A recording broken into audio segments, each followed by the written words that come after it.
Stay out of the way, older lady, and just celebrate Christmas there. It seems that after being invited to spend Christmas vacation together, Margaret has been kicked out of the house.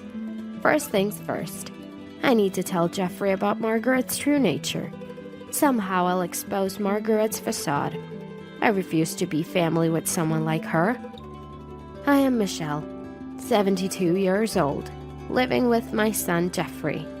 That's because Jeffrey is nearing 40, still single, and my husband passed away 3 years ago. Jeffrey used to live alone, but he moved back home when he changed jobs, and it was closer to his workplace. Our current house is a single story, which might look new at a glance, but was actually remodeled a while ago.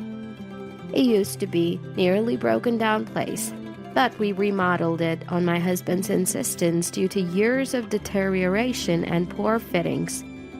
As a result, the remodeled house has become comfortable and clean. From his perspective, my husband seemed like a family-loving man who decided to remodel for our comfort. But in reality, it wasn't so, and he was a source of long-term trouble. He was a traditional, stubborn man outside, but free-spirited. At home, he acted as if he was the center, imposing his rules and would berate me if I deviated slightly from what he wanted.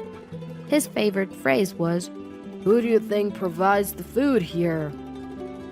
However, he was out playing poker, horse racing, and casinos, leaving us barely enough to live on. Still, he acted arrogantly in front of me and Jeffrey. He would cancel family outings for poker or miss school events, not just once or twice. I could have divorced him and raised Jeffrey alone, but I refused to be defeated and stayed until the end. Jeffrey, too, endured silently in front of his father, never showing tears. My husband left us with a small inheritance, this remodeled house, and most importantly, my dear Jeffrey, when he passed away from illness. For me, having my beloved son means I'm not lonely. Jeffrey, unlike his father, has always been kind from a young age. He's selflessly caring and can't ignore someone in trouble, but he's also self-sacrificing, hesitant to express his opinions, and tends to be swayed by others. "I'll never be like my father." He has often put himself in difficult situations to help others. He once lent his notes to a classmate, never got them back, and his test results suffered. Despite wanting to join a club he liked, he ended up in one he wasn't interested in because a friend asked him. "My friend said he wouldn't know anyone else in the club, so he asked me to join with him."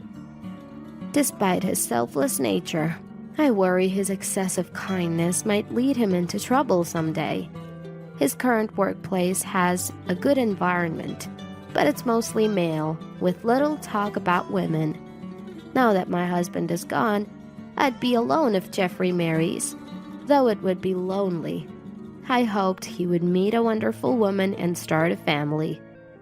Then one day, Jeffrey made a sudden confession. "I've promised to marry someone. I want her to meet you, Mom." I was overjoyed, almost jumping up. Jeffrey, nearing 40, working among men, commuting between work and home, living with his mother. He's not the most sought-after type. That a woman wants to marry him is such a joy. If things go smoothly and Jeffrey marries her, he will of course leave my side. It would be a lie to say I wouldn't feel lonely, but as a mother wishing for Jeffrey's happiness, I couldn't be happier. If you've chosen her, I definitely want to meet her. What's she like? She's a hard-working woman. I met her at a party a senior took me to 6 months ago. She has the strength and resilience to overcome tough times, which made me think we could build a home together. That's why I want to introduce her to you, Mom." Jeffrey's eyes sparkled as he spoke, a look I had never seen before. If Jeffrey speaks of a woman with such eyes, she must be a wonderful lady. I was looking forward to meeting the woman Jeffrey confidently chose. Then, on the promised day, Jeffrey brought his girlfriend home. "Mom, this is Margaret, the woman I've been dating and considering marrying." However, the woman Jeffrey brought neither introduced herself nor nodded in greeting, just stood there silently. At first glance, she seemed haughty and cold. Honestly, she wasn't the type I imagined Jeffrey would fall for. She continued to ignore everything as if nothing happened, barely greeting and just surveyed the house. She sipped the tea I offered with disgust, wiping everything she touched with disinfectant wipes, a series of odd behaviors. At the very least, it's clear these aren't actions one should take on a first meeting with the future mother-in-law. Having only Jeffrey, I secretly dreamed of doting on my daughter-in-law like my own child, but that dream seemed to shatter in an instant. Frankly, I felt uncomfortable in such a short time and didn't want to get too close, even if she was Jeffrey's choice and a future daughter-in-law. It seemed she felt the same, as the days passed without any contact.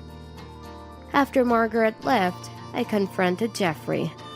"You're dating Margaret and want to marry her, right? From today's encounter, I can't see her appeal." "Margaret's shy around new people, but she's charming, strong, and kind, having overcome tough times." It turned out they met at a party hosted by a coworker. Margaret had been talking endlessly about her hardships and sorrows near Jeffrey. Normally, such pity stories at a party would be unbearable, but Jeffrey felt sorry for her and wanted to save her. Their relationship started with this resolve to make Margaret happy. Whatever the beginning, I thought it was typical Jeffrey. But when it comes to dating and marriage, it is not a simple matter.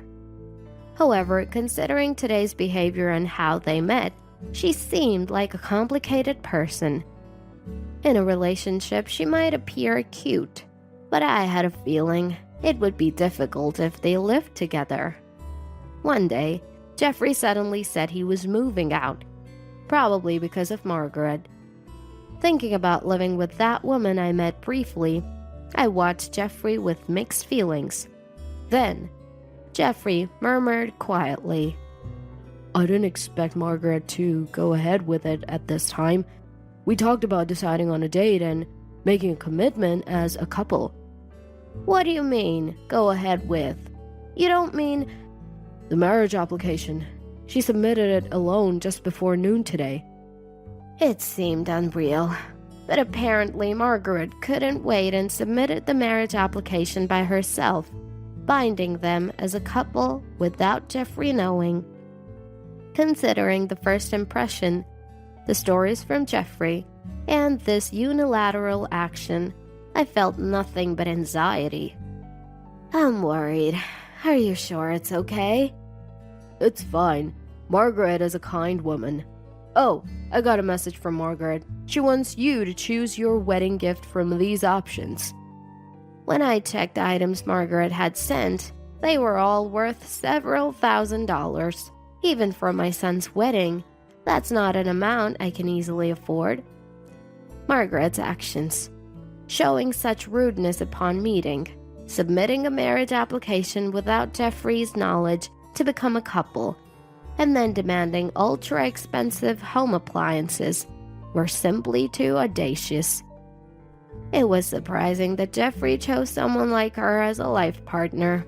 But to celebrate his new beginning, I decided to give them a state-of-the-art, high-performance air conditioner.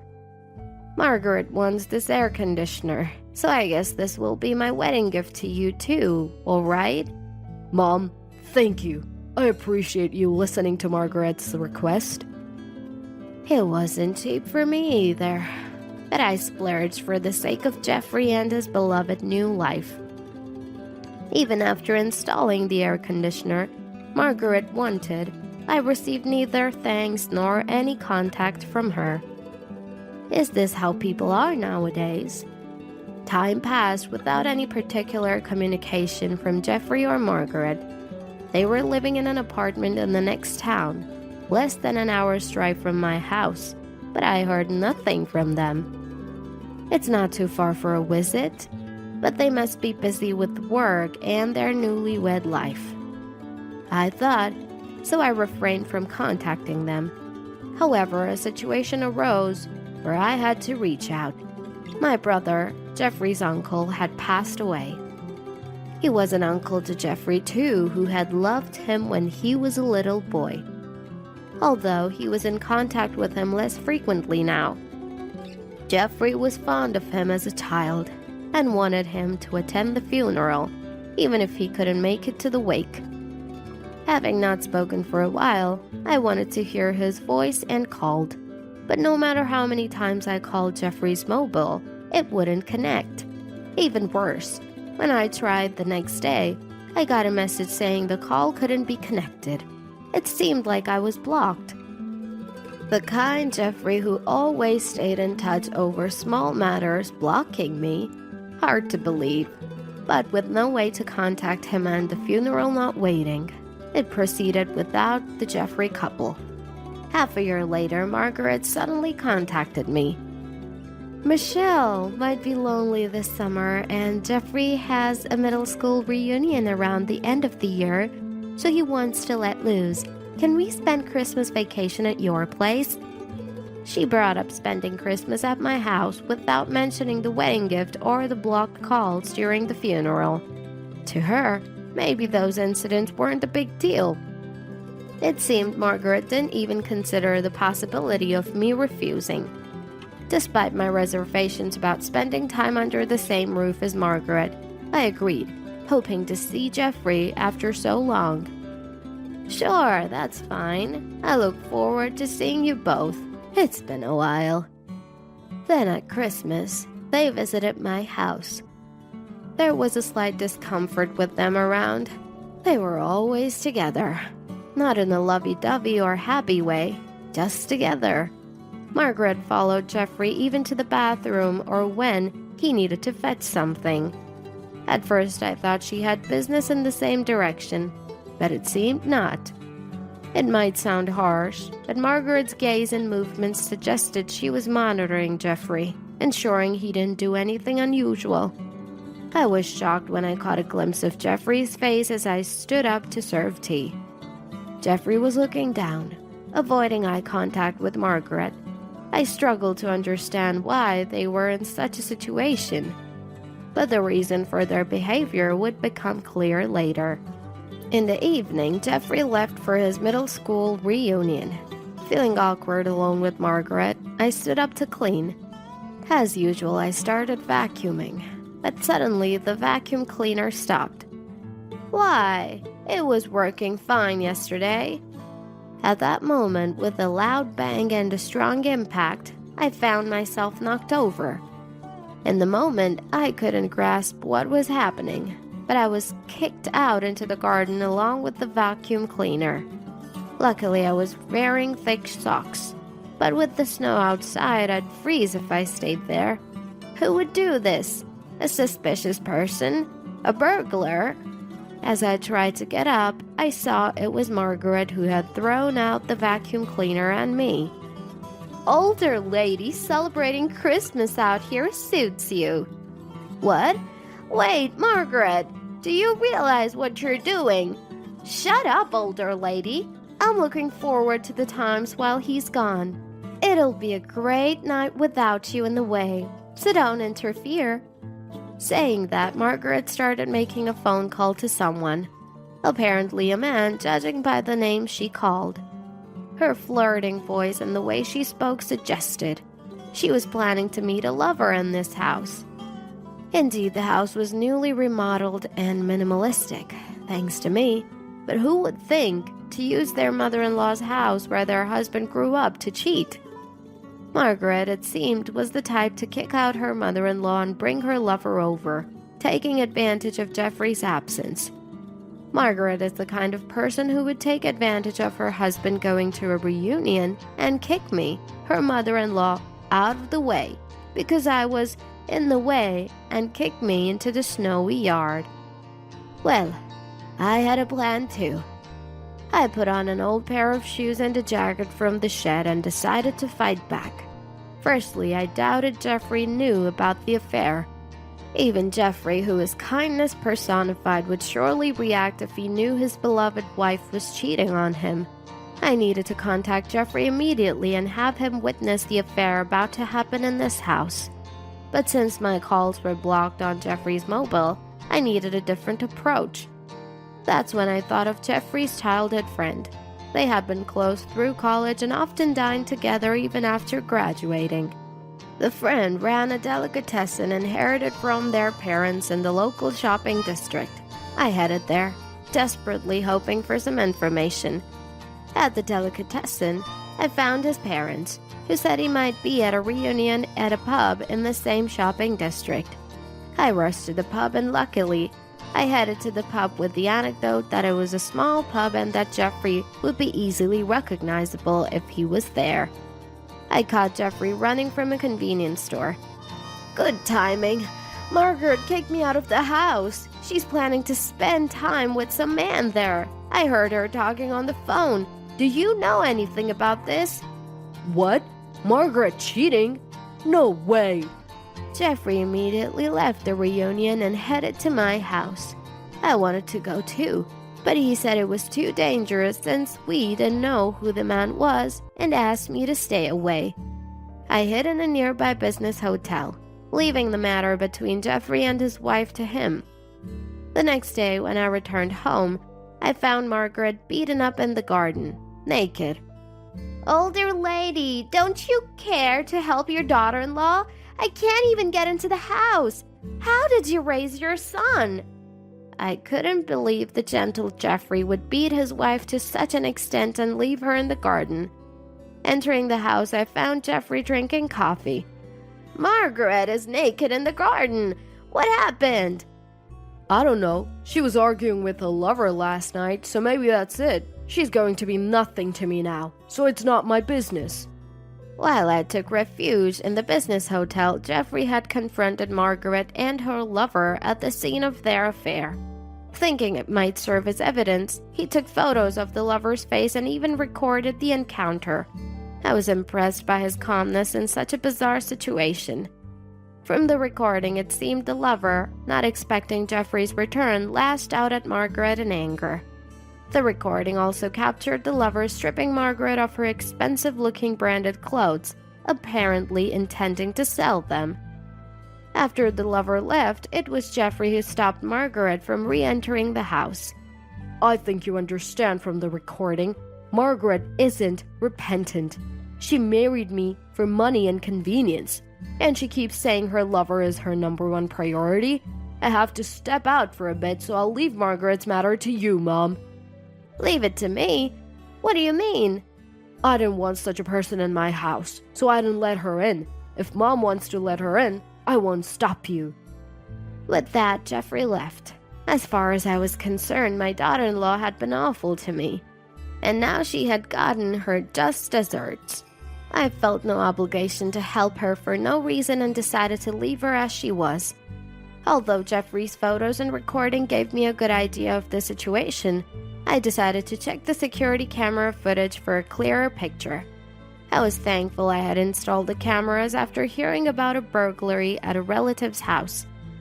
Neither Margaret nor her lover seemed to realize their actions were being recorded in someone else's house, causing trouble. While examining the footage and photos, I noticed something familiar about the lover's unusual hat. As I was pondering this, the noise outside caught my attention, accompanied by the doorbell. When I opened the door, there was a police officer. It turned out Margaret had played the victim to the neighbors, leading to a report of an injured, naked woman in the garden. Sorry for the disturbance, officer. Margaret got involved in some trouble, but neither Jeffrey nor I saw her get injured. We have security cameras, so we can explain what kind of trouble it was. I shared the events of the previous night along with the evidence from the cameras and photos. The police seemed to understand that Jeffrey and I were not involved. However, they couldn't leave an injured naked woman in the garden in the middle of winter. Margaret was taken away in a police car. Suddenly, I remembered who the man in Jeffrey's photos of the lover was. Just then, Jeffrey returned. Mom, I'm back. I filed for divorce. Margaret and I are now complete strangers.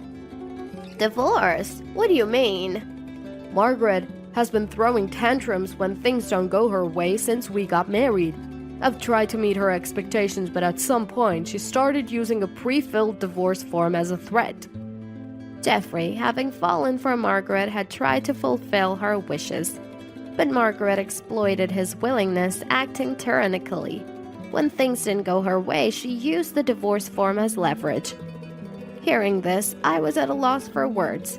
But then I remembered something and shared it with Jeffrey, who suddenly stood up with an idea, leading me to the police station where Margaret was being temporarily held. Waited for you, Jeffrey. I knew you'd come. You're my dear husband. Not heartless enough to ignore your wife in this state. What are you saying? We're strangers now. I just came to tell you something with Mom. Huh? What do you mean? A bad joke? I understand this older lady coming to apologize, but strangers? Margaret must have thought Jeffrey was coming to rescue his beloved wife and expected me to apologize for leaving her in the garden. I submitted the divorce papers with your section filled out, Margaret. We're no longer a couple. What? What are you doing, Jeffrey? Remember when you submitted the marriage application without permission? It's too convenient that it's okay when you do it to others, but not when it's done to you, right? Margaret was speechless at Jeffrey's logical argument, but I had to say something too. The man you brought home, he's a business owner, right? Yes, he's a young, talented owner of a beauty salon.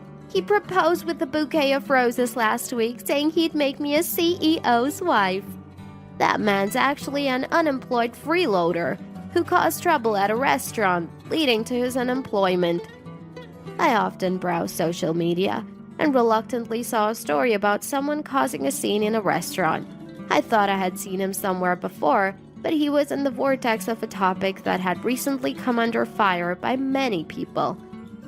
I read that this guy was repeatedly getting in trouble for drinking straight from a pitcher of water, putting Tabasco in it, and other such nuisances. I read that he was recently fired from his part-time job. That's a lie. His profile had a long list of accomplishments. He wouldn't do such things. Well, regardless, my house has a lot of damage from his tantrum. I could file a report for the nuisance. Margaret, convinced she'd become a CEO's wife, was in for more shocks. In order to push Margaret to the edge, we decided to fold in even more. Also, one of your company's executives is a longtime friend of mine. What? You told my workplace about the affair? I didn't reveal the affair. I just discussed your relationship history with Jeffrey. Any problem with that? It's better not to do things you'd be embarrassed to be seen doing. Shocked by the cascade of revelations, Margaret turned pale. Leaving her behind, I exited the police station. Later, Margaret's mistreatment of me and her affair led to her divorce becoming public at her workplace. She was a long-time employee due to a promotion, but her actions caused her to lose that opportunity. Her terrible behavior led to her being transferred to another region, where everyone knew about her worst ending due to her infidelity. Why is everyone avoiding me? I was just in a pure romance with the talented CEO. Are they jealous of me, who could have been a CEO's wife? Tell that friend of yours on the board to stop this stupid workplace bullying. You think you're being ostracized and bullied just because you're out of place after being transferred. That's a naive way of thinking. There's nothing I can do about it. Sorry. Eventually, Margaret had nowhere to belong at work and ended up resigning. And worse, she became homeless. How can you leave me, your ex-daughter-in-law, without a home in the winter? Isn't it heartless to have a woman shiver outside? What are you saying? Who kicked Mom out into the snow-covered garden? You're only thinking of yourself. Your words and actions don't match. The apartment where Jeffrey and Margaret lived was a company housing for married employees, so Margaret was evicted due to the divorce. Despite this, Margaret, not giving up, repeatedly harassed Jeffrey. You're there, aren't you? How can you not help your wife in trouble? Don't you have any kindness? You expect kindness from others while ignoring your own actions? But I guess explaining this is useless.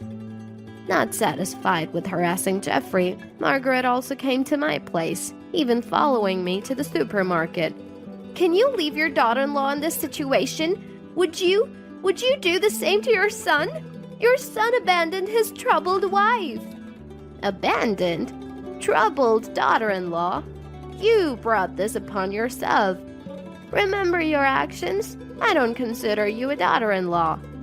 Each time the security system activated or bystanders called the police, making Margaret known as a troublemaker in town. Exhausted by her persistence, Jeffrey and I consulted the police and obtained a restraining order. Margaret, looking for a new target, started attending matchmaking parties, but with no money, job, or proper appearance, she was turned away at the door, becoming infamous as a party crasher. Finally, Margaret's assaults stopped and we live in peace. Mom, I was out of my mind back then. Margaret cut me off from home, screamed at me all day. I've finally come to my senses. I'm so sorry. Jeffrey and I are living together again. Whether Jeffrey remarries or stays with me, I'm happy as long as he shows true kindness to others.